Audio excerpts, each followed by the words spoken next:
Ты должна быть сильной. Все держится на тебе. Я уйду, а ты продолжишь. Ты будешь все тянуть на себе. Так было и так будет. Ты должна быть сильной. Все держится на тебе. Я уйду, а ты продолжишь.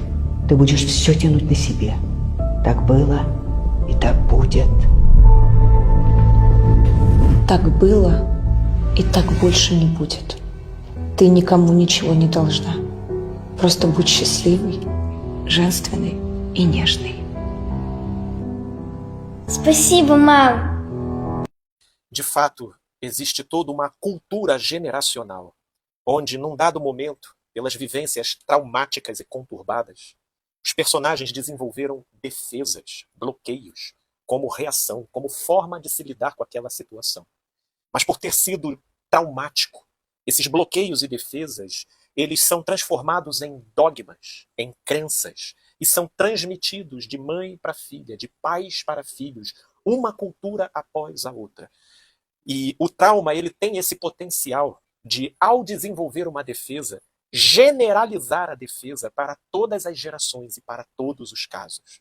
E não são poucas as pessoas que são nascidas e criadas nesse ambiente, nesse contexto, onde elas são sistematicamente doutrinadas a se proteger e a se defender do que não aconteceu com elas e provavelmente nem aconteceria.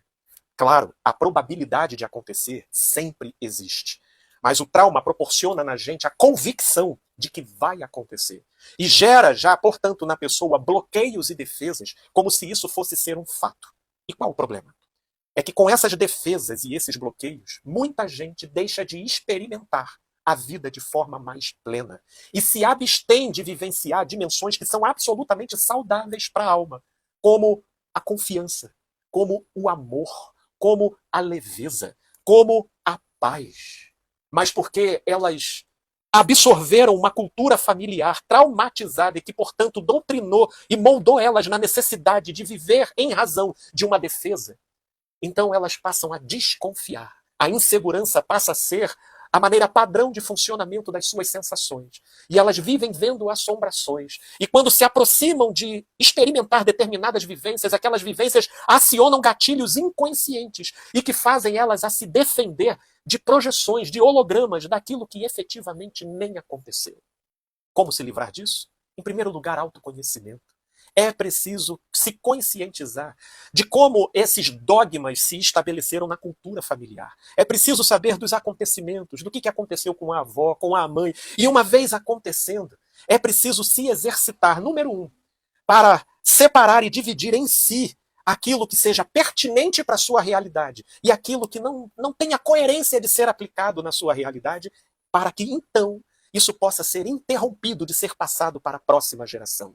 Sim, eu trago essa reflexão para que você evite perpetuar na sua geração crenças disfuncionais e equivocadas que tiveram até pertinência quando elas surgiram.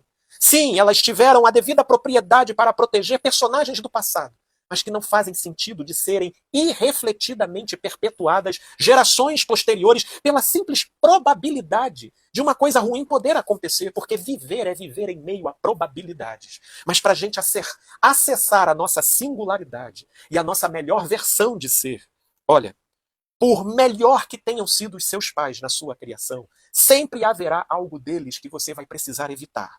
E por pior que tenham sido os seus pais na sua criação, sempre haverá algo bom neles que você precisará aproveitar.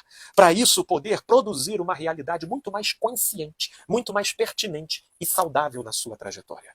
É para pensar, gente boa, paz e luz, meus amigos e amigas.